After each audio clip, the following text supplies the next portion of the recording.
Hey everyone, it's Paige. We're back for a YouTube video today, and US Open is this week. I am so excited. Winged Foot is one of my favorite courses. I've been lucky enough to play it just once, but I've had a lot of events out there and kind of just been stationed on a par 3. So I know the par 3s really well, but the course is absolutely stunning, and I'm sure you've seen it already, but the rough is thick, like thick. And so we're going to talk about how to hit out of difficult lies today, because those guys are going to get some difficult lies, especially around the greens. And so we're going to do some short game shots, some buried lies and bunkers. I'll try to find some rough out here. We're in Arizona, not too thick here, but I'll try to figure it out. But we're going to talk about difficult lies and how we can get out of them. So keep on watching. So I found some pretty thick rough here, and we're going to talk about how to hit in a very buried lie. I'm trying to say that 5 times over. So I'm going to go right here. It looks like someone had like a divot, but I'm just going to push it down in there. And what you want to do with this is, it's almost like a bunker shot really, is you want to have it explode out. And one of my coaches described this perfectly, and this technique is going to be pretty much the same as when you have a buried lie in the bunker. But it's almost like a ketchup packet, and to get the ketchup packet to explode out, you need to come down really hard on the back of it, and then it will shoot out. If you hit it soft, it's not going to shoot out. You want to have that explosion where you come down on it really hard and then it pops out. That's the only way you're going to get it to move out of this lie. If you do a sweeping motion, you're just going to get stuck in the back of it, and there's going to be so much grass in between your club face and the ball. So you want to try to eliminate that. So to eliminate that, instead of having it long, sweepy kind of motion, you want to have a very steep, quick, fast motion. And so it's going to look like this. So like I said, you're going to have more like a bunker stance. A wide stance, a little bit wider than what you normally, you don't need to have a huge wide bunker stance, but just a little bit wider just to give you a really nice solid base. And then you're going to want to kind of open the club, not too much, you don't need to have it lying flat on its back, but just a little bit open. And then from here, you're just going to like chop down on it. That's kind of like that motion, kind of throw your hands and chop down. And you're not going to have a big follow through on this one because you're going to get stuck in the grass. So you don't even need to extend or even think about that. The most important part is that chopping down motion and trying to get as close to the ball as possible. So I'll show you what it's going to kind of look like. So this shot is never going to look pretty. You're never going to look good doing this shot. So kind of get that in your mind, that this is an ugly shot for an ugly lie.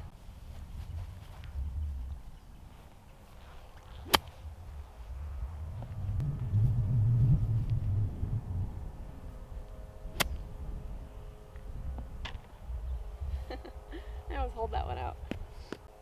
A big part of your mental psyche when it comes to bad lies is accepting the fact that you're probably not going to have a spectacular outcome. So manage your expectations, look at your lie, assess it, and almost think like damage control. How can I get out here with a par or a bogey? You never want to get a double bogey, and you get those double bogeys with big numbers when you try to be too cute with it, or you try to pull off a shot that isn't really possible. So take your medicine, get out of the lie, and accept the fact that it might not be as close or as good as you could possibly do. Sometimes 20 feet is the best that you can do, and you just need to know that when you come into it, and that will kind of take some of the pressure off of you when you look at your shot and just go, hey, bad break, sucks that I'm here, let's just try to move out with a bogey, and if I get lucky and I make a really nice long putt, we'll get our par. But again, don't try to say I need to get a par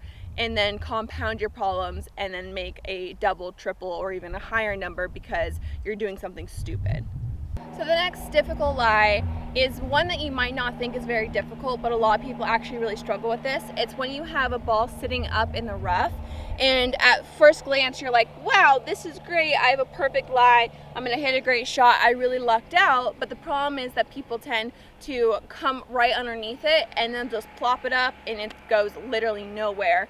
And so you do have to hit this shot very differently than any other shot in the rough, and it's a sweeping motion. It's almost like you're picking it right off the top of the grass instead of hitting down on it at all. So you want to be almost do the exact opposite of everything I just told you on the last shot, is you do want to have that sweeping motion and that picking motion. And one thing that I like to do when my ball is sitting up is kind of lift my club up and hover it, because if I'm pushing it down, I tend to come back in that same spot. But if you lift it up just slightly, it will raise your body up, and from there you're in this position to almost pick it off easier. We have mowers over there, construction over here. I know I need to get a mic. We're just getting ahead of that now because I know all the comments are going to be that.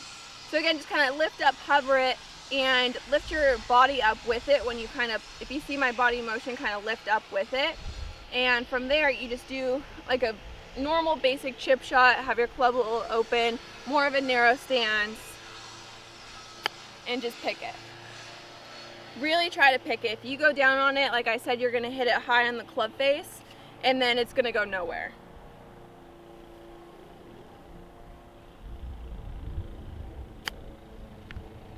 It's a little wrist cock on the way back and a slight kind of throwing motion. It's just your normal chip shot, really. If you want to hit it a little bit higher, then just open your club face a little bit more and throw your hands slightly more. But you're still gonna have to sweep it and pick it. Next difficult shot we're going to talk about is how to hit it off of a tight lie.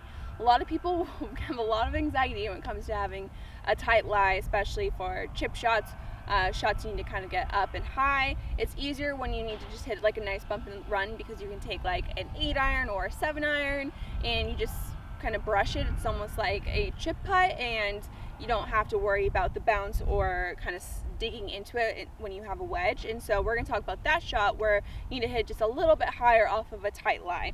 And your bounce is your best friend here. So you want to think about it as it's skimming across the ground using this part of the club. So when you tend to hit it fat, it's when you come in steep and the leading edge digs into the ground, and that's where you get stuck.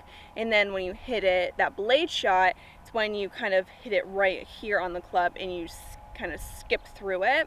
My best advice is just practice and kind of knowing where that is, and you don't know that until you practice it. And so just hit a ton of practice swings finding the ground. If you dig it, you're gonna know. If you don't grab any grass, you're gonna know, and those are bad shots. And so there's no point in even hitting the ball if you can't consistently brush the ground.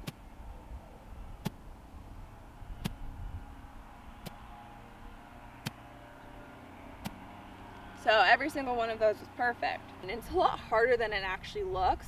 And when I give lessons to amateur golfers, a lot of them can't. They can't consistently do that. And so you can do this on your carpet, at home. You don't even need to do it outside on the grass. You just consistently just keep hitting it over and over and over again.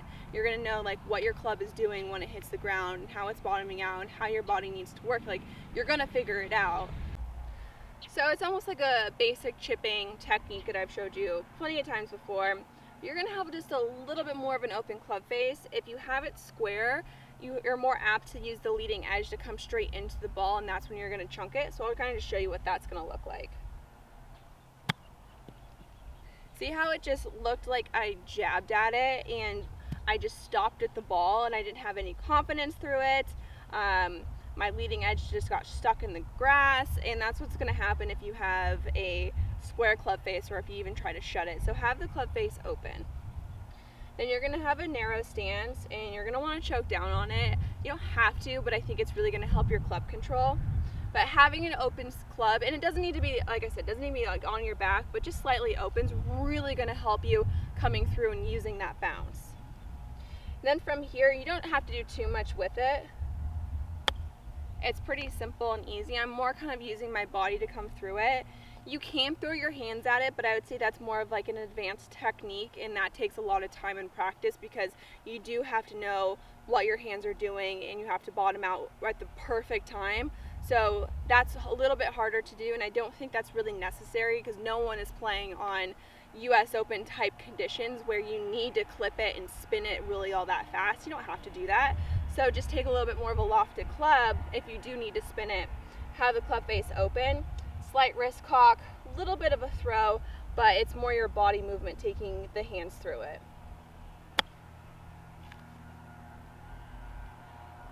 So that shot I just hit, it spun, and it was really like little to no effort, and that's what you want here. Like I said, we're not playing on conditions where the greens are like glass and it's super, super tight lies. So you have a little room to play with here, which makes the shot a lot easier. And so keep that in mind, like have confidence and know that like you have this shot. It's really not all that hard. You kind of psych yourself out before you hit it, and you get nervous because of maybe past shots that you've hit where they weren't so great, and so you think about that. So don't think about that. Like, have this shot. It's actually a pretty easy, simple chip shot. Just open your club face a little bit more, and like I said, just keep practicing on where it's going to bottom out, and you guys are going to be good to go. It's actually a pretty simple shot once you have the confidence to execute it.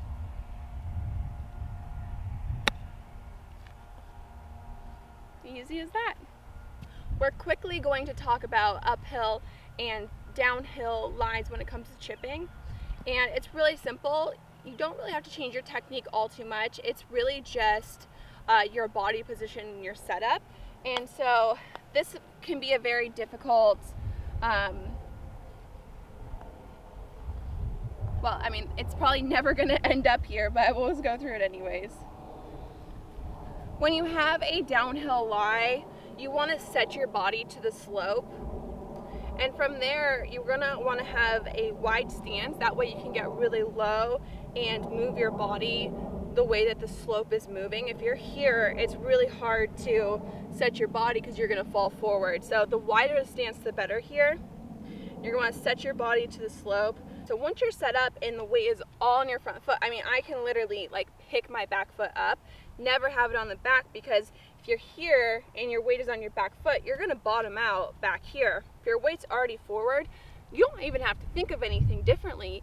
All you have to do is then just hit it, and you're gonna hit a good shot. So, well, as good of a shot as you can off of a lie like this, but it really just comes down to your setup and being in that position and having that wide stance. And I know it like looks weird, it probably feels uncomfortable, but trust me, you're gonna hit so much of a better shot if you do that. And when you're on a downhill slope, the ball is going to shoot down lower. You're not going to get it up in the air. And so just play for that. And then on the flip side, with a severe uphill lie, so you just do the opposite. So you just set your weight back on the slope here. Club's going to obviously open up. You do not want to move it forward because you're going to come down really steep into it. And just know that you're going to play up the slope, and it's like almost like you want to swing up the slope. And unlike the other shot where it goes super low, this one's going to go really high. And so again, play for that. Know that you're probably going to grab 2 to 3 clubs more than you normally would, and it's going to react exactly the same because you're adding so much loft to it.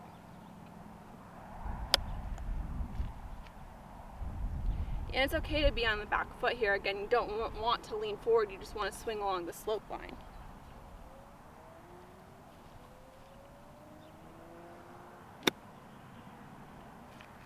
And it's going to shoot super high, so again, just grab, if I was hitting this shot and I would normally hit my 54, I could grab even sometimes like a 9-iron, and it's the same shot and it's going to react pretty much exactly the same.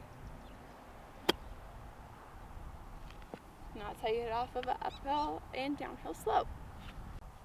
So the last difficult shot we're going to talk about today is the dreaded fried egg, and that's when your ball is buried and there's sand surrounding it.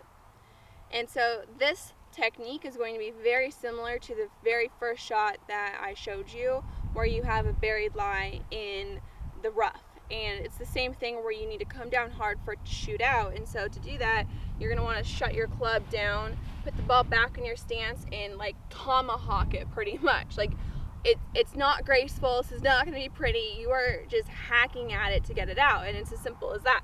So come down and right on the back of it, literally right on the back of it, that's what you want to try to do. And again, like that's it, like that's all you do, and it usually comes out fairly decent considering the lie, how bad the lie is. So shut it back in your stance, come down right on top of the ball pretty much. And it pops out. Another way you can do it, and if your buried lie is really, really bad, do the first technique that I showed you. If it's not all that bad, if it's just kind of buried, open your club face. Do pretty much the same technique, but you can open your club face, and this is going to shoot it out just a little bit higher. The shut club face makes it come out really low. This one's going to have a little bit more loft to it. Again, though, you want to have hard wrist cock, throw your hands, and right at the ball.